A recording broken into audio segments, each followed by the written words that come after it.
Hello, it's Wednesday, August 9th, 2017, and you're watching Life Talk. I'm Mark Crutcher. And I'm Renee Hobbs. Thank you for joining us today. Before we get started, we've got I think, a pretty interesting show here for you today, but of course, we think they're all interesting, whether other people do or not. We don't. Somebody does. Somebody does, I guess. Mm-hmm. I want to make a couple of clarifications on our show that we did Monday on vaccines. Some people kind of misinterpreted a couple of things that we said. One of them, I said that I didn't know how many pharmaceutical companies were involved in vaccine production and using stem cells. The cell lines. Cell lines from babies that were aborted back in the 1960s.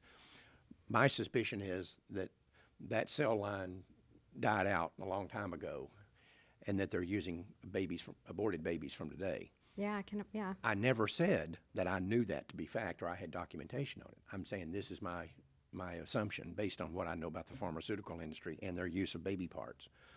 I think virtually every pharmaceutical company is at some level or another, dealing with vaccines. And I think it's preposterous to think that in one lab you'd have them buying baby parts to do medical research for pharmaceuticals or whatever they might be using them for. And then right down the hallway, they're doing vaccine research and they need fetal tissue or fetal parts, and they're not going down the hall and getting them. I just don't believe that's true.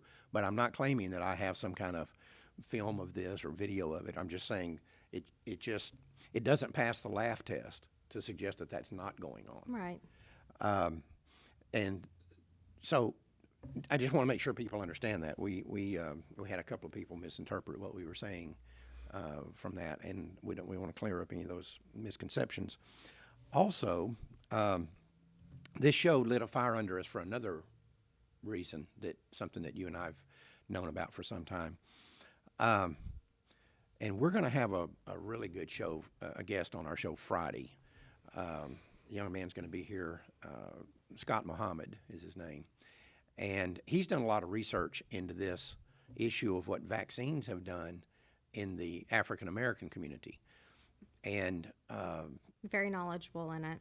Very knowledgeable, yes. Very articulate about it. And he's done the research. Yes. And him and his wife both. He and his wife Erica is her name. Anyway, Erica and Scott were here. Scott Muhammad is his name.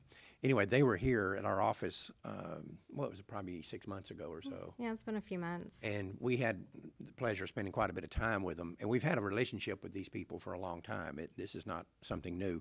But this was new, what they started talking to us about the impact of vaccines in the black community. And it's pretty alarming what we're seeing here. Some of the things that they're talking about are just almost unbelievable. And so he's agreed to be on the show. We were going to try to get him for today, but he was going to be out of town. Yeah. And he agreed to come back on Friday. Yes. So we'll have him on the show on Friday. And I think you need to get all the people that you know to watch this show, because it's going to be very, very informative. You're going to hear some things you never heard before. And Erica and Scott are very knowledgeable about this stuff. And he's been involved with the MAFA 21 project with us since the very beginning of it. And they're very good people, and this is going to be a good show. So be sure and tune in on Friday for that. Now, in a minute, we've got a real hot subject to talk about. But before we do that, we're going to bring you Renee Spot about how you can get a free ProLife Pin. Hi, have you seen this pin? It's really neat, and people all over America are using them to show their support for the pro-life cause. They're available from Life Dynamics for $5, but because you're a Life Talk viewer, I'm going to make you an offer you can't resist. If you don't already have one of these pins, go to lifedynamics.com/ProLifePin. Then when you check out, use the promo code at the bottom of the screen, and I'll send you one of these pins as my gift. I'll even pay the postage. If you prefer, you can also order by phone at area code 940-380-8800. Now you can't beat that price, right? So order yours today and make sure all of your pro-life friends get one for themselves. Again, go to lifedynamics.com/ProLifePin and use a promo code below or call 940-380-8800. We're back. You know, Renee, we've seen recently, I think it's because the abortion industry knows they're losing public support very badly. And they've been doing all kinds of things in the media, in the public arena, to make it look like, kind of put a happy face on abortion, and to take the kind of the stigma and the onus off of it. And they keep on putting out these articles, and a lot of them are written by people who dealt with women who've had abortions or they've had abortions themselves. Mm-hmm. And they're very crafty in these articles. They want you to think that it's an article by somebody who's kind of pro-life and pro-abortion at the same time, and they're conflicted and all that. Pro-life, but pro-choice for others. Right. And there's an article out right now. It was in Women's Health today, on August 8th. Well, actually, it's yesterday, August 8th, 2017. The title of it is, "I had an abortion at age 19 and it changed my entire outlook on life," by some woman named Cassie Underwood. She says, quote, "It's time for all women who've had abortions to band together and create spaces to tell the whole truth." And to celebrate abortion. Right. Celebrate the killing of the unborn. Of your child. And she says they're going to do this by telling the whole truth. And then from that point forward, the entire article is nothing but a pack of lies. Exactly. And distortions. Yes, very much so. And they went out of their way in this thing, or she went out of her way. And of course, the media never calls them on any of the stuff that they say. But she went out of the way. She's not making it look like abortion's a happy thing and you go down and you're all excited. But she makes it look like she wants you to think that she was in a position where she had no choice. Mm-hmm. This is what she had to do. Mm-hmm. When if you read the text of the article, it wasn't what she had to do. We'll get to that in a minute. But let's just read a couple of these things. Quote, "I was in fact 19. I was working 15 hours a week at a vintage clothing store where I'd been known to drink on the job and was dating a heroin addict I had known for 2 months. When she called from the doctor's office to tell her that she had a positive pregnancy test, he said, quote, he told me he wasn't ready to be a father," unquote. So this kind of reinforces the stereotypes. She's mm-hmm. trying to make herself look like a victim. The woman is pregnant by a guy that she knows to be a heroin addict. Mm-hmm. She drinks on her job. Right. She's known this guy 2 months, yes. and she's pregnant by him. Right, and he's not ready to be a father when, in fact, he's already a father. He's already a father. He's about to be the father of a dead baby, right? But he was the father, yes, right? That's right. And, you know, like I said, she's trying to make it look like, oh, poor, pitiful me. You know, I made some bad decisions right. maybe, but I was kind of a victim in this thing. Right, I have no money. And she says, I claim to be pro-life for myself, but pro-choice for everyone else. But then she said she went out and wanted to talk to somebody who had actually had an abortion, mm-hmm. and she chose the woman that she worked for. Right. This woman named Des, was her boss at the vintage clothing store in Vermont. So she led me down the creaking stairs to her office among a sea of polyester pants and set me down across the chair from her. She says, "You know what you got to do." Mm-hmm. That's what this girl says to this Cassie person. When you have this kind of experience, mm-hmm. this woman said, "You know what you got to do." Well, she doesn't have to do it. Right. She should have said, "You know what you want to do." That would have been more accurate. But she's going to subtly, or sometimes not so subtly, we've seen this many times, she's going to convince this girl to have an abortion because it justifies her abortion. Right. It makes her feel better about herself by killing her own baby. Right. So everybody else needs to do it as well to help her with her. To assuage her guilt. Right. Anyway, this Cassie person says, I did know what I had to do. I just didn't know how or where, or whether I could handle an abortion. I grew up memorizing anti-abortion billboards in my Kentucky hometown with Southern Baptist cousins who blocked the doors of health clinics. There was no sex education in my high school. My parents seemed to be neither for nor against reproductive rights. They were conventional Southerners who feared that talking about sex would encourage me to have a whole lot of it.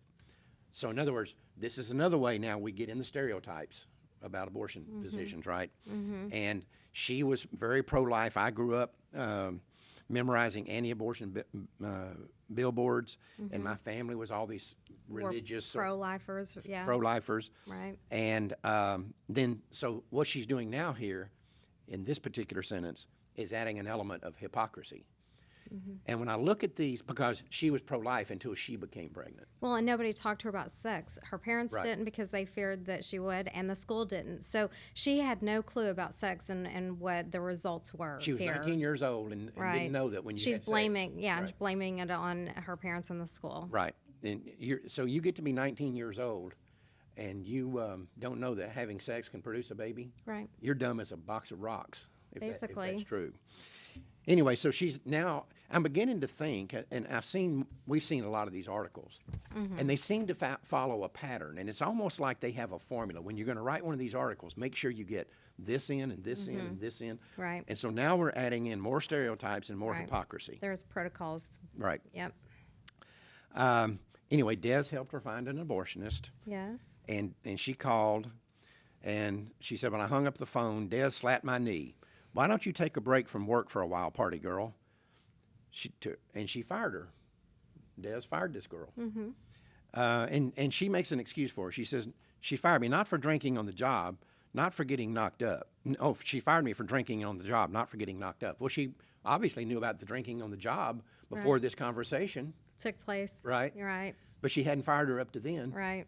So here's this big pro-choice activist Right. who has a woman in her office get pregnant, and so her response to that is to fire her. Right. Well, and they're supposed to band together, you see, and Right. they're not really banding together all that well. No, they're not. Right. Her buddy dropped her in the grease. Yes, basically. And yet this girl continues to defend her. She did what she had to do because I was drinking on the job. Well, Right. she knew that, Miss Underwood, she knew that before this conversation took place. Yeah. It didn't just crop up at this point. Yeah.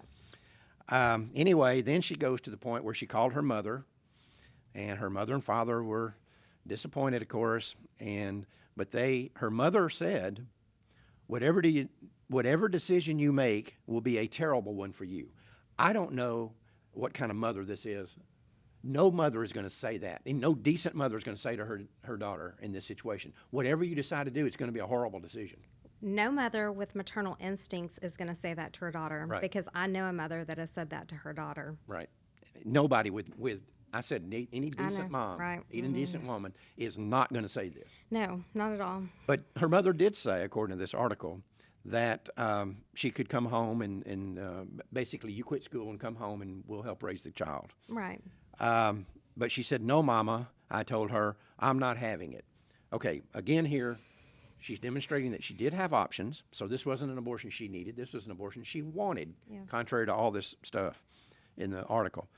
And she reinforced the abortion lobby's biggest lie that they tell. No, Mama, I'm not having it. That is a bald-faced lie. When you're pregnant, you're having the baby. Right. The question is, are you having a dead baby or are you having a live baby? But it is a biological reality. Right. Unless you can figure out some way, unless there's some woman out there if what this woman is saying, she's dumb as, like I said, a box of rocks, she's not the one who figured this out. But unless you're smart enough to figure out a way to remain pregnant for the rest of your life, then you're having the baby. I would have a lot more respect for these people if she said, I had to make a decision of whether I wanted to have a live baby or a dead baby. Yeah. But that's the decision. You are having the baby. This is just more distortion of the abortion industry's language. Right. Anyway, she didn't have any money. She said, I had $15 to my name to pay for the procedure. I went door to door asking people in my dorm for permission to borrow a car for a 92-mile car drive. A couple of days later, a $400 check arrived from my mother with the words car repair scribbled in the memo line. Yeah, right. Car repair when So- her abortion was about that much money. So, Right. Here, honey, here's a check, $400. Go kill your baby for my grandchild for me. Right. But this goes to what you often hear the pro-abort say, never use the A word. Don't say abortion. So Right. her mother kind of, if this story has any ring of truth to it whatsoever, her mother avoided that, and this girl was happy to avoid Yes, that because it's word. terminate the pregnancy. It's not the A word. Yep.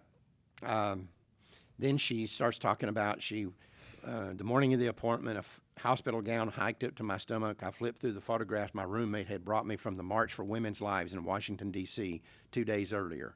More than 1 million people had just marched for my right to choose, and I was alone on an exam table doing the thing I said I'd never do so that I could do the things I always wanted to do. Because they don't care. They don't care. They care about a dead baby, and that's all that they care about. And she says, talking about afterwards, she said, the nurse rolled away the table with a tiny red glob on it. Quote, my almost baby.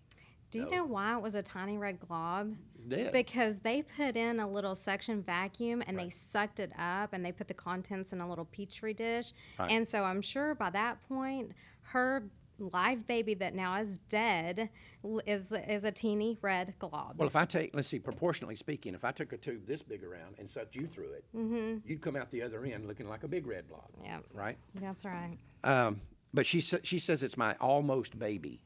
Yeah. There's no such thing as an almost baby. You're either a baby or you're not. Right. There's no such thing as my almost baby. Yeah. So she, again, lied. Now, here comes we get to the interesting stuff.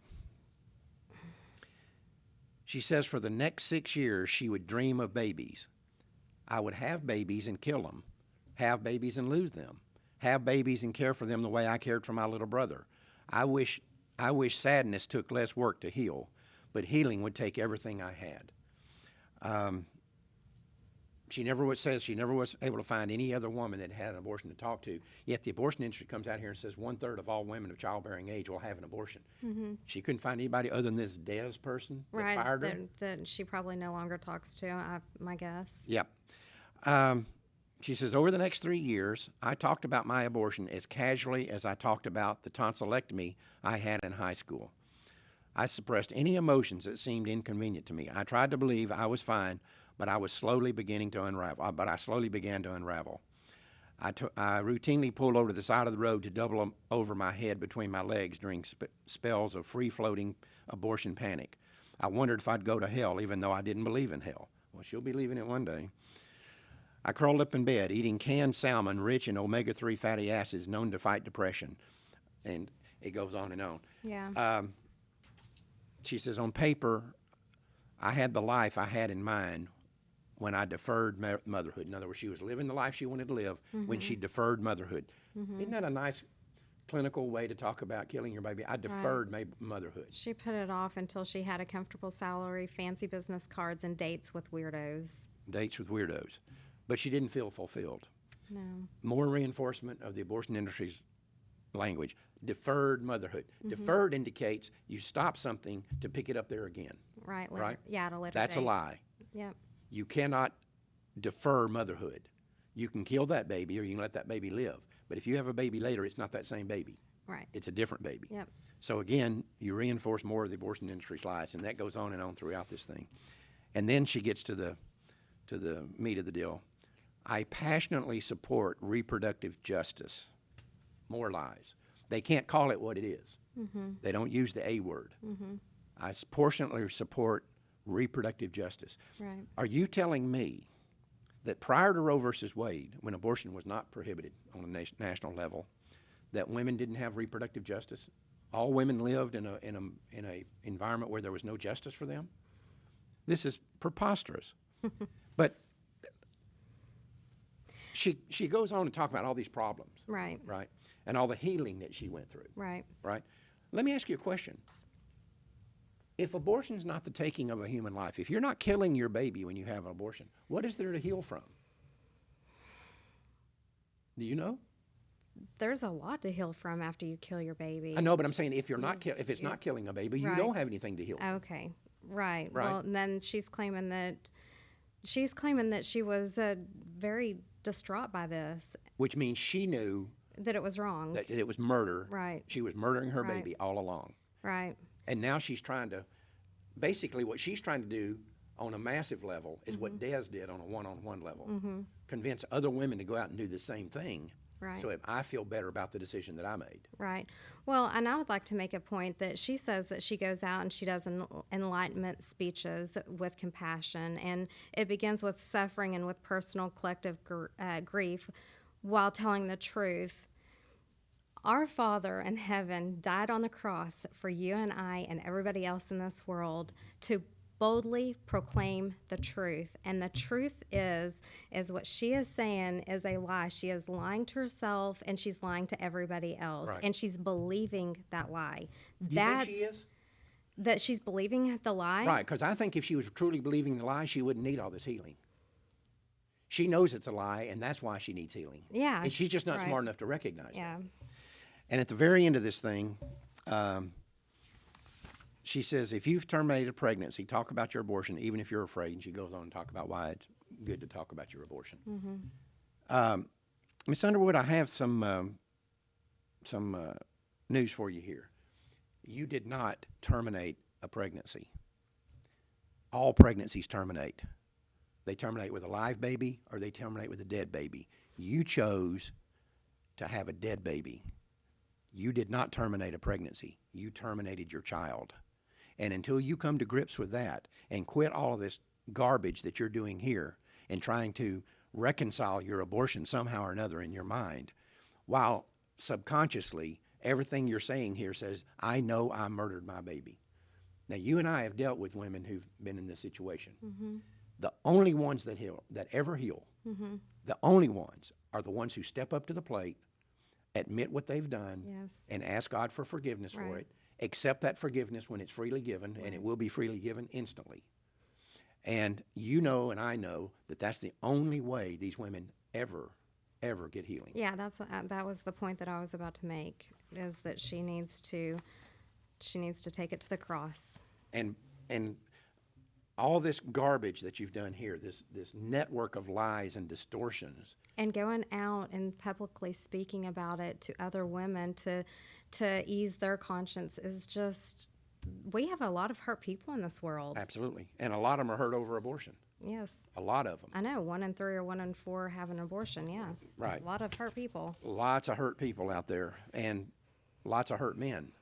In this case, she had a scumbag, apparently, who says, I'm not ready to be a father. Right. But what if she had called him and he says, oh, well, all right, let's get married and I'll take care of you, which we hear that all the time. Right, and it's time to clean up here. Right, and she says, no, I'm going to kill this baby. Then he'd be hurting. Yeah. Now, right now, he's not. And you know, I've said it many times back when we had our CPC here, and I'd go talk to these girls about the boyfriend wanting to have an abortion. And I'd say, let me tell you something. If 20 years from now, you have this abortion to hang on to this boy, first off, if he wants you to have an abortion in order to stick around, you ain't got nothing there anyway. He's not worth hanging on to. But secondly, if you do, I promise you he's going to leave anyway. That's the other thing you need to realize. And the third thing you need to realize is, if 20 years from now, one of you two is still lamenting this abortion and still crying themselves to sleep at night over it, it won't be him. It will be you. This is a perfect example of it right here. One of the people she let off the hook by killing her baby was this guy. And I'll guarantee you, he hadn't had a second thought about it. I promise you. I hope he has. Well, in most cases he won't have, but she is. And she's not even smart enough to realize what her problems are. And so she covers it up with this network of lies and distortions. Yeah. It's pretty sad. Very sad. But you know, this is what we see. You and I see this on a routine basis around here when these women call us. And so there's nothing unusual here. I just wanted to point this out because we're seeing these articles over and over. It seems like every 2 or 3 days we see another new one of these Well, I articles. know, because people like testimonies. People like to hear other people's Right. stories. And the media likes publishing these without questioning anything that's in them. Anything. Right. And And by the way, Casey does speak for Planned Parenthood. She does. this girl, She is their Casey Underwood. role model. yeah. And so you go out and you put her in front of a bunch of impressionable young women, young Right. girls. Right. And you just, like I said, you kind of put a happy face on abortion. Yeah. And these people are thoroughly reprehensible. That's all you can say about them. There's nothing else you can say. And they are hurting. Yes, they They are. are suffering. Very much so. And they're not smart enough to figure out what the problem is here, you know. Anyway, you got anything else? Yeah, just send us in your questions or comments. We would love your feedback so we can talk about those on the show. I know that we've had several, and we'll get to those whenever we can. So Whenever we can. that's right. Thank And you. if you send them in and we use them on the show, remember, you get a free Life Talk mug, Life Dynamics mug, I mean. So anyway, thanks for watching. Until next time, remember, Life Dynamics is not here to put up a good fight. We're here to win, because winning is how the killing stops. We'll see you on Friday.